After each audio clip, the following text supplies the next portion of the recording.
The room was silent. Napoleon Bonaparte was furious.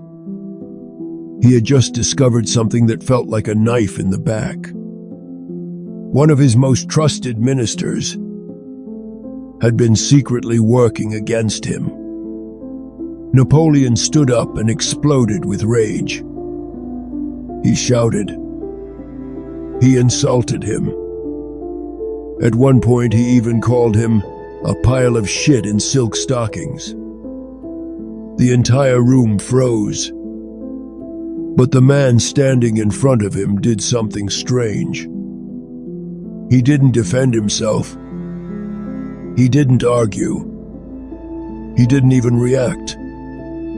He simply sat there, looking at Napoleon and smiling. When the meeting ended and Napoleon left the room, the other ministers turned to him in shock. That's when the man calmly said one sentence. No matter how great a man tries to become, a man of low character will always remain low. That man was Charles-Maurice de Talleyrand. Kings trusted him. Emperors promoted him. Revolutionaries worked with him. And yet, he betrayed them all. Not once. Not twice. Again and again and again. Any other man would have been executed.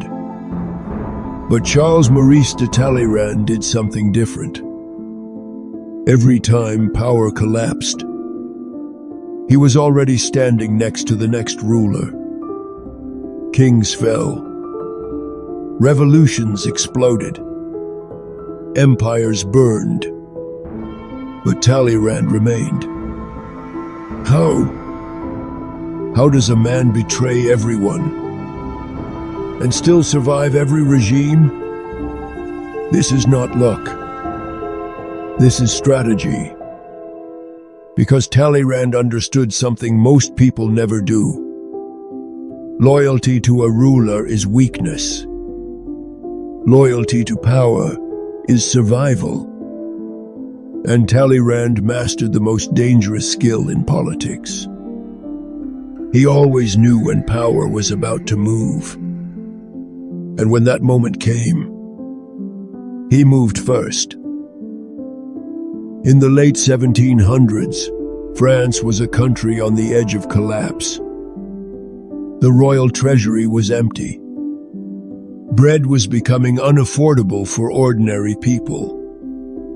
Anger was rising in the streets of Paris. And the monarchy of Louis XVI was slowly losing control of the country. Across Europe, many believed the French kingdom would recover. But inside France, something irreversible had already begun. Revolution. For the French aristocracy, this was a nightmare. Nobles began fleeing the country in fear. Others desperately tried to defend the old order. But Charles-Maurice de Talleyrand was not like the others. He was watching. Carefully. Talleyrand had been born into one of the oldest aristocratic families in France. Under normal circumstances, he would have become a military officer. But a childhood injury left him with a permanent limp. A soldier's career was impossible. So his family pushed him into the church. By his mid-30s, he had already risen to the rank of bishop. But Talleyrand was never a man of faith. He was a man of observation. He spent years watching how power actually worked. Who influenced the king? Who controlled money? Who controlled information? And slowly, he began to understand something dangerous. The monarchy was weaker than it appeared.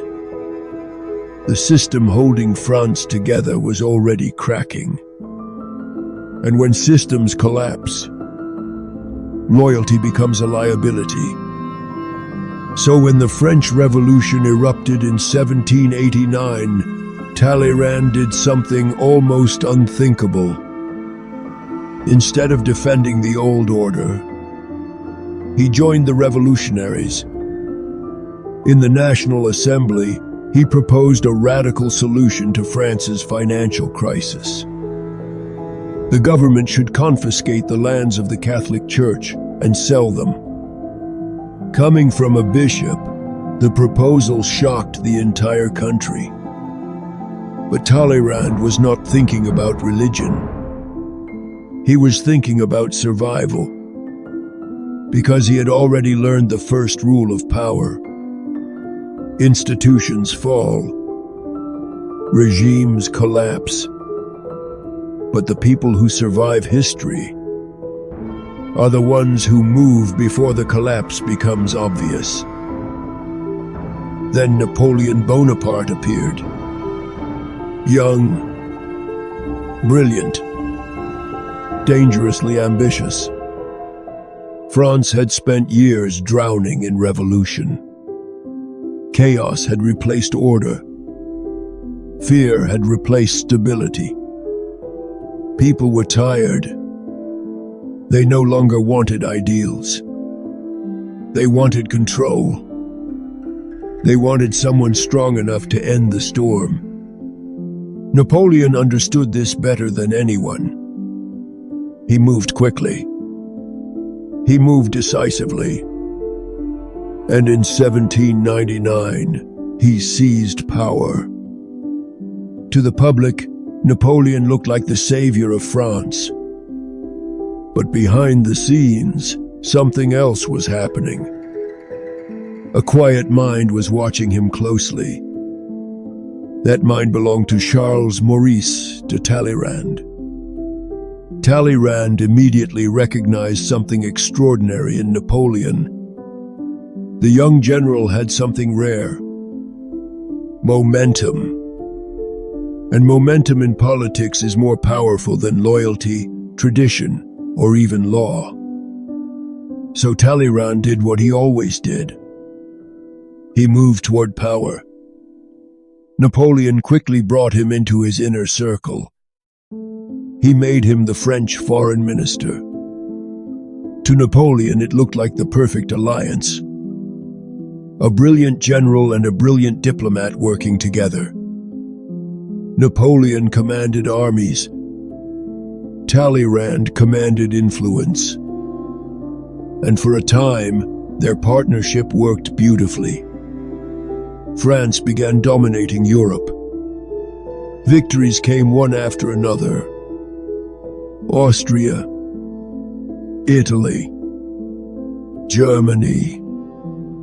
Everywhere Napoleon marched, Europe trembled.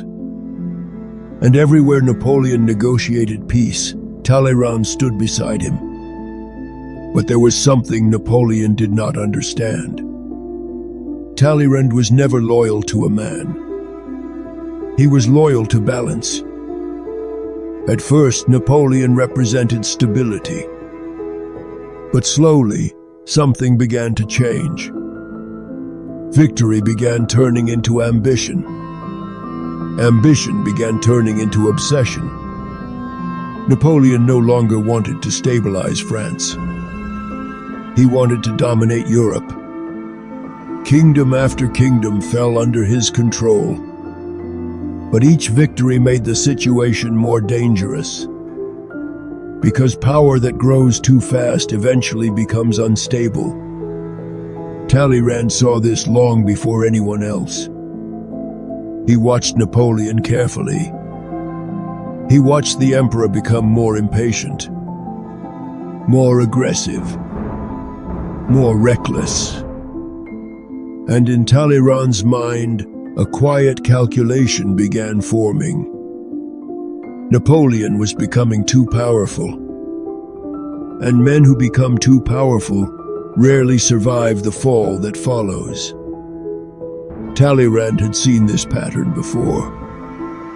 He had seen kings fall. He had seen revolutions collapse. He had watched regimes disappear overnight. History had taught him something simple.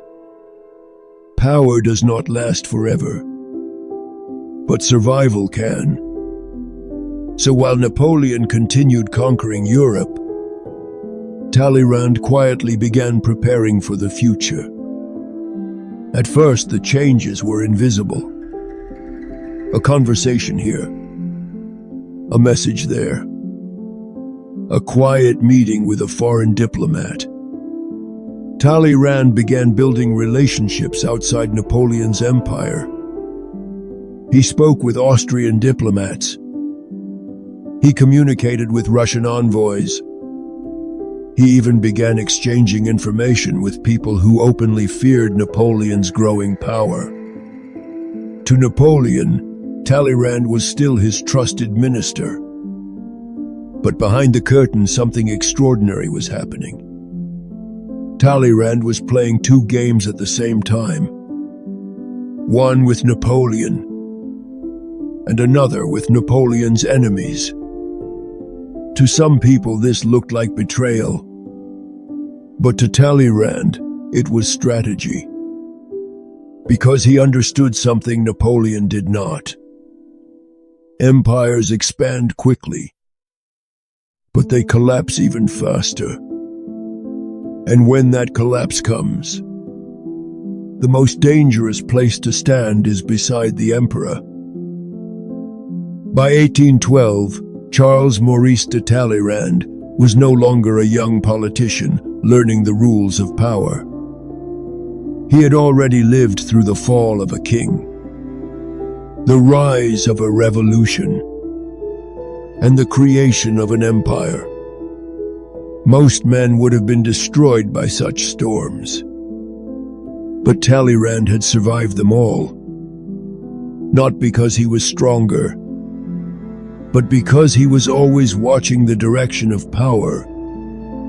And by the time Napoleon marched toward Russia, Talleyrand already knew the emperor had gone too far. In his private conversations, he began saying something dangerous.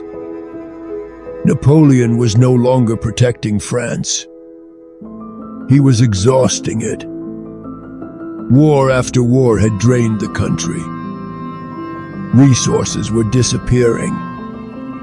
Families were losing their sons. Europe was slowly uniting against the emperor. And Talleyrand understood something very few people dared to admit. Napoleon's empire was approaching its limit. The Russian campaign only confirmed his fears. When news of the disaster reached Europe, Talleyrand did not panic. He simply adjusted his strategy. Quietly, patiently, without ever raising his voice. While Napoleon was still trying to rebuild his armies, Talleyrand began speaking with foreign diplomats. Not as a traitor, but as a strategist preparing for the future. He wanted Europe to understand something clearly. France itself was not the enemy. The emperor was. This idea would later become the key to everything. Because when Allied armies finally began advancing toward Paris, Talleyrand was ready. Not with soldiers, but with influence. As the political situation inside France collapsed, he began positioning himself as the only man capable of stabilizing the country. Foreign leaders trusted him. French elites listened to him.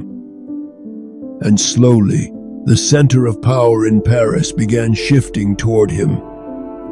When the Allied armies entered the city in 1814, something extraordinary happened. Instead of resistance, they were welcomed. And the man organizing the negotiations was Talleyrand. Within days, Napoleon's rule collapsed. The emperor who had dominated Europe for over a decade was forced to abdicate. But for Talleyrand, The real game had just begun. France was now a defeated nation, and history had shown many times what usually happens to defeated nations. They are punished. They are weakened. They are humiliated. But Talleyrand refused to accept that future for France. At the Congress of Vienna, he entered a room filled with the most powerful leaders in Europe. Russia, Austria, Prussia, Britain. They had all fought against France. Logically, France should have had no voice in the negotiations. But Talleyrand used something far more powerful than military strength: diplomatic intelligence.